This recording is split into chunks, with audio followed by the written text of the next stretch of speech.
Hello students, आकाश सुपथर्टी online classes में आपका स्वागत है। मैं आकाश डंडोतिया, फाउंडर ऑफ आकाश सुपथर्टी। आज हम पिछले वीडियो से थोड़ा सा और ज़्यादा आगे बात करने वाले हैं।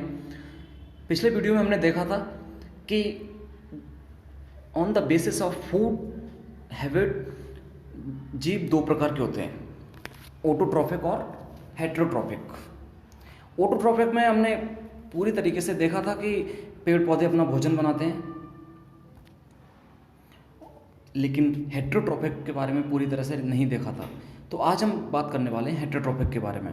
स्टूडेंट्स, हेटेरोट्रॉफिक को भी अलग अलग टाइप्स में बांटा गया है, क्योंकि हेटेरोट्रॉफिक हमें पता है कि ऐसे जीव होते हैं जिन्हें हिंदी में विषमपोषी कहा जाता है, यानी कि ऐसे जीव जो दूसरों के भोजन पर निर्भर करते हैं, अपने भोजन के लिए दूसरों पर निर्भर करते हैं, उन्हें हेटेरोट्रॉफिक या विषमपोषी जीव कहा जाता है। ये भी इनके भी प्रकार हैं, जैसे कि सेप्रोट्रॉपिक, मृतोपजीवी। स्टूडेंट्स, आपने देखा होगा कि जब पशु पक्षी वगैरह जब मर जाते हैं और उन्हें कहीं अलग डाल दिया जाता है, तो हम लोग देखते हैं कि कुछ समय बाद उनकी सिर्फ और सिर्फ हड्डियां ही रह जाती हैं। उनका मांस कुछ हो सकता है कि कुछ जीव जंतु खा जाते हों, कुत्ते वगैरह खा जाते हों, लेकिन पूरी तरह से हड्डियां ही अकेला रहना, ये थोड़ा सा हम लोगों को एक अचंभित करने वाली चीज़ लगनी चाहिए कि आखिर कहाँ चले जाती हैं। ना उनकी खाल बचती है, ना उनकी हड्डियाँ बचती हैं, तो आखिर चला कहाँ जाता है। हड्डियाँ बचती हैं, सिर्फ और सिर्फ मांस और खाल पता नहीं चलता है कहाँ चला जाता है। तो वैसे तो हम लोग बहुत समय से जानते हैं कि हमारे शरीर के बारे में कहा जाता है कि शरीर 5 तत्वों से मिलकर बना होता है। इसके बारे में एक दोहा भी है, जिसे बोला जाता है कि क्षिति जल पावक गगन समीरा, 5 तत्व मिल बना शरीरा। यानी कि शरीर हमारा 5 तत्वों से मिलकर बना है: जमीन, आसमान, हवा, पानी और आग। तो सारे लोगों का जो शरीर है ना, पूरी तरह से मिट्टी में दोबारा से मिल जाता है। लेकिन हम यहाँ पे बात कर रहे हैं साइंस के बारे में। साइंस कहता है कि सेप्रोट्रॉपिक जो जीव होते हैं, ऐसे जीव, एक साइंस में एक जीव है, हेटेरोट्रॉपिक का एक प्रकार है सेप्रोट्रॉपिक यानी मृतोपजीव, यानी कि ऐसे जीव, ऐसे छोटे छोटे बैक्टीरियाज या फिर कवक, या जो दूसरे जीवों के मृत शरीर पर, on the body of dead animals, या वो मरे हुए जीव भी हो सकते हैं और मरे हुए पेड़ पौधे भी हो सकते हैं, अपने भोजन के लिए दूसरे मरे हुए जीवों या फिर पेड़ पौधों पर निर्भर करते हैं। उन्हें सेप्रोट्रॉपिक बोला जाता है, यानी मृतोपजीवी बोला जाता है। यानी कि मरे हुए जीव और मरे हुए पेड़ पौधों के ऊपर अपने भोजन के लिए निर्भर रहने वाले जीवों को मृतोपजीवी या फिर सेप्रोट्रॉपिक बोला जाता है। एग्जाम्पल के तौर पर देखा जाए, फंगी यानी कवक। हम लोगों ने देखा होगा कि रोटियों पर कुछ दिन रखने के बाद रोटियों पर फफूंद जम जाती है, जैसे बोलते हैं फफूंद गई रोटी। तो वो जो फफूंद है वो असलियत में और कुछ नहीं, वो मृतोपजीवी है। वो उसको धीरे धीरे करके खा जाते हैं। मशरूम को भी हम ये मान सकते हैं। बैक्टीरिया और फंगी, हम एक और चीज़ कि बैक्टीरिया और फंगी कवक के रूप में जाने जाते हैं। ये बहुत मोस्ट इंपॉर्टेंट चीज़ है कि फंगी और ये बैक्टीरिया ये प्लांट्स के रूप में जाने जाते हैं और ये मृतोपजीवी होते हैं। बहुत तरीके से इस चीज़ को ध्यान रखना है, क्योंकि ये क्वेश्चंस में पूछा जाएगा। दूसरे प्रकार का जीव होता है, हमने कल भी बात की थी थोड़ा सा, कि पैरासिटिक, परजीवी।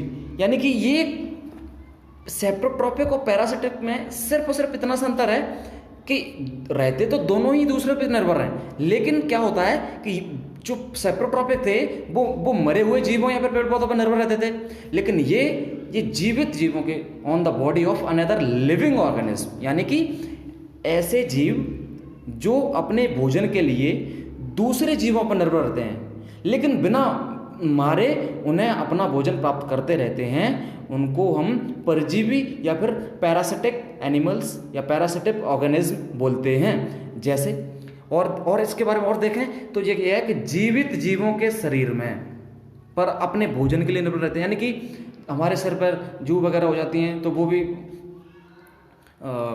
उसमें पैरासिटिक में आते हैं। दूसरा, अमरबेल।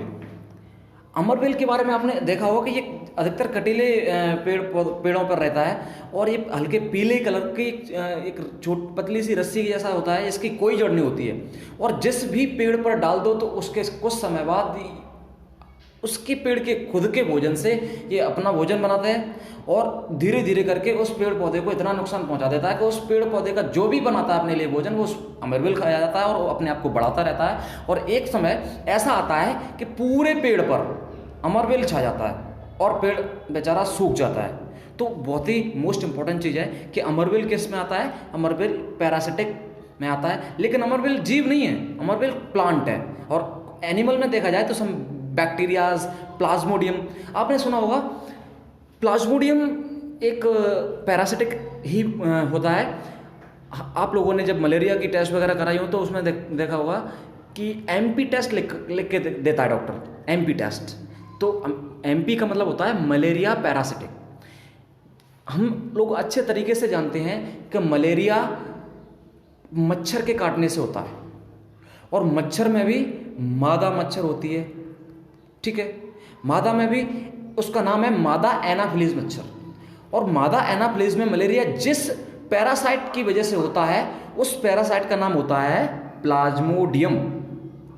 ध्यान रखा जाए स्टूडेंट्स, प्लाज्मोडियम पैरासाइट से मलेरिया होता है, और ये मलेरिया पैरासाइट होता है, ये दूसरों पर निर्भर रहता है और हमारे शरीर को क्षति पहुंचाता है, हानि पहुंचाता है।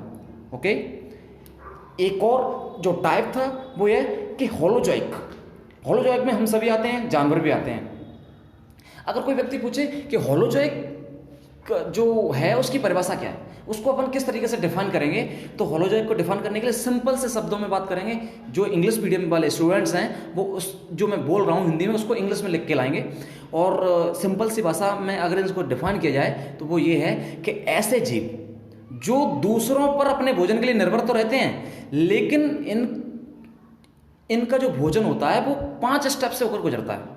नंबर 1 इंजेशन, यानी कि ग्रहण करना है, मुंह से ग्रहण करते हैं। दूसरा डाइजेशन, पाचन करना। तीसरा एब्जॉर्प्शन, अवशोषण करना। चौथा असिमिलेशन, ब्लड के द्वारा बॉडी में एनर्जी को ले जाना। और 5वां वेस्ट मटेरियल को बाहर निकालना। यानी कि मैं बात दोबारा से कहता हूं कि मनुष्य और जानवर होलोजोइक की श्रेणी में आते हैं, और इनकी खासियत होती है कि जब इनका भोजन 5 स्टेप से गुजरता है तब कहीं जाकर ये होलोजोइक कहलाते हैं।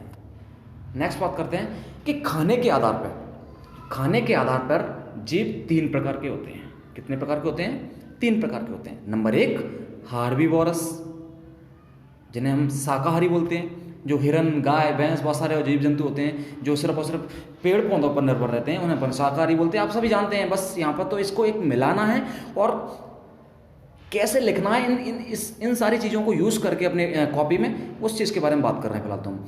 दूसरा होता है कार्निवोरस, यानी मांसाहारी।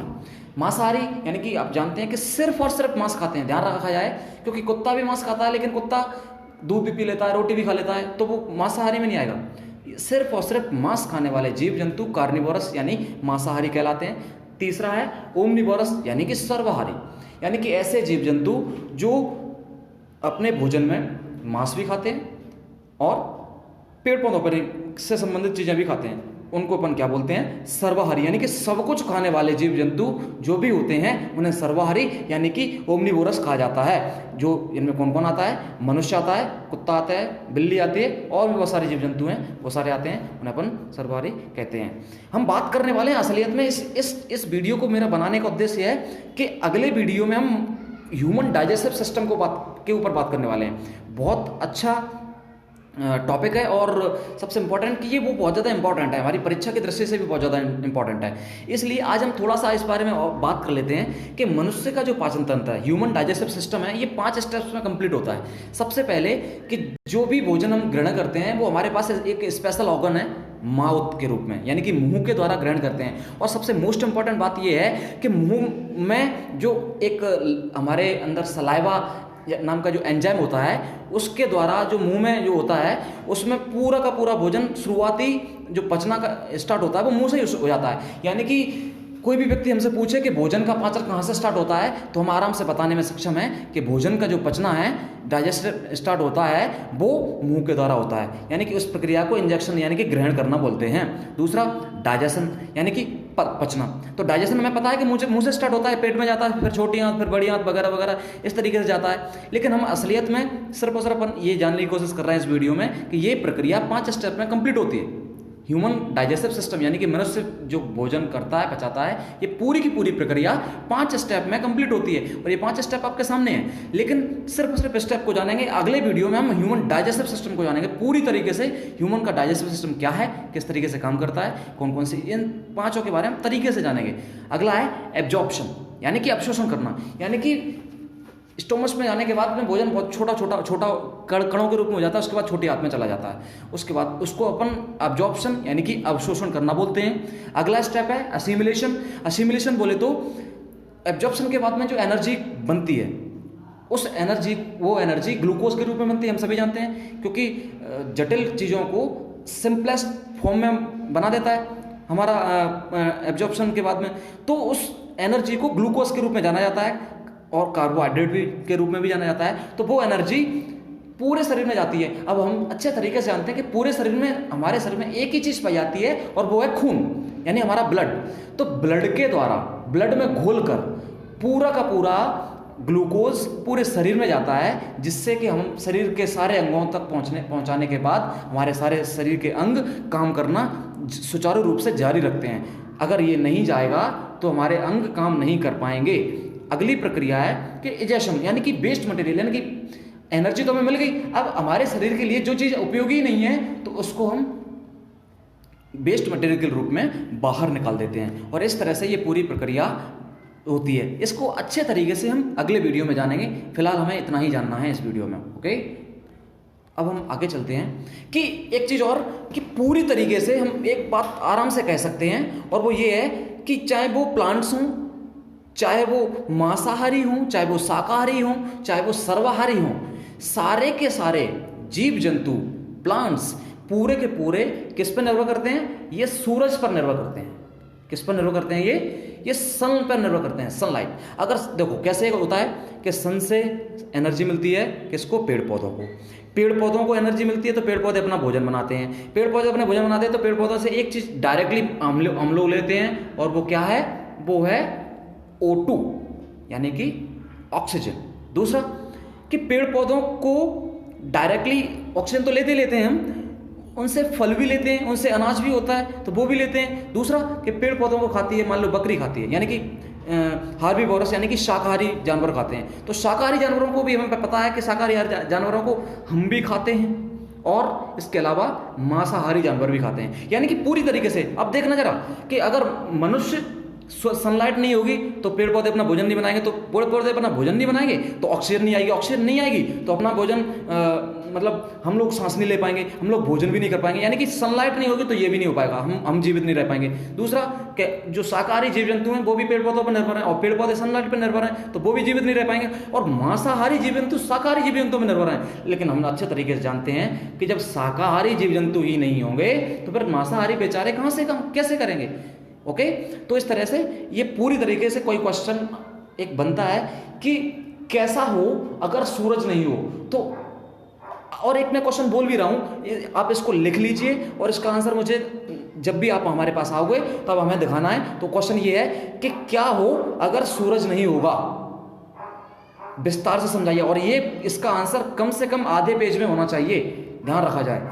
अगला ये टॉपिक करने के बाद हम देखते हैं कि लगभग 3 क्वेश्चन इससे बनते हैं। जो नंबर 1 कि explain the types of heterotrophic, यानी कि हेटेरोट्रॉपिक के कौन कौन से प्रकार होते हैं, विषमपोषी जीवों के प्रकारों को विस्तार से वर्णन करना है। और ये विस्तार से वर्णन करना है तो ध्यान रखना है कि विस्तार से ही करना है, इसके बारे में एग्जाम्पल वगैरह सब तरीके से, मतलब लगे कि हाँ क्वेश्चन का आंसर सही तरीके से लिखना हम सीख रहे हैं। दूसरा कि मनुष्यों और जीवों के पाचन तंत्र के 5 स्टेप है ना, वो पूरे अपन को समझाना है। दूसरा कि how many types of animal on the basis of eating habits, यानी कि खाना खाने की आदतों के आधार पर जीव कितने प्रकार के होते हैं, विस्तार से समझाना, यानी कि बाकायदा हेडिंग डाल के। ये क्वेश्चन, तीसरा जो क्वेश्चन है कि कम से कम 1 पेज में आना चाहिए, तभी लगेगा कि हाँ इसका आंसर हमें दिया गया है। आगे के जो नॉलेज है, जो हम डाइजेस्टिव सिस्टम को तरीके से समझेंगे वो नेक्स्ट वीडियो में समझेंगे। तब तक के लिए शुक्रिया, बाय बाय, थैंक यू।